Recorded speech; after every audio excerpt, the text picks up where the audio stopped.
Hello everyone, welcome to SR tutorials. Friends, ఈ వీడియోలో మనం తెలంగాణ గ్రూప్ 2, గ్రూప్ 3 పోస్టులకు సంబంధించినటువంటి ఇంపార్టెంట్ అప్డేట్ అయితే న్యూస్ పేపర్లో రావడం జరిగింది, దిశ పేపర్లో అయితే. సో దీని గురించి తెలుసుకుందాం.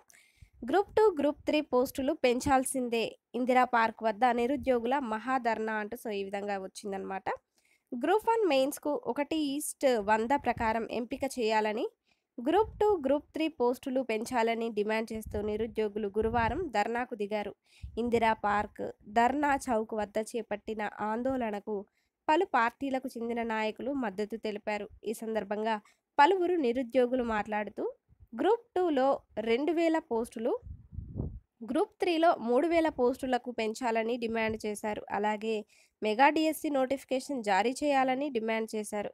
గ్రూప్ 2, గ్రూప్ 3 రాత పరీక్షలను డిసెంబర్ వరకు వాయిదా వేయాలని అన్నారు. జీవో 46ను రద్దు చేయాలన్నారు.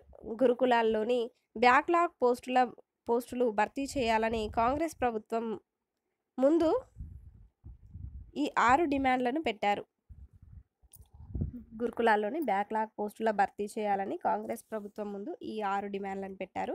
అయితే నిరుద్యోగ సంఘాల జేఏసీ అశోక్ చేపట్టిన మహాధర్నాకు బీఆర్ఎస్ పాల్గొని సంపూర్ణ మద్దతు ప్రకటించింది. నిరుద్యోగుల డిమాండ్లను వెంటనే పరిష్కరించకపోతే ఆందోళనను ఉధృతం చేస్తామని ఈ సందర్భంగా హెచ్చరించారు అంటూ ఈ విధంగా అయితే రావడం జరిగింది. సో దీనిపై మీ అభిప్రాయాన్ని కామెంట్ల రూపంలో తప్పకుండా తెలపండి. వీడియోని లైక్ చేసి మీ సపోర్ట్ని తెలియజేయండి. Thank you.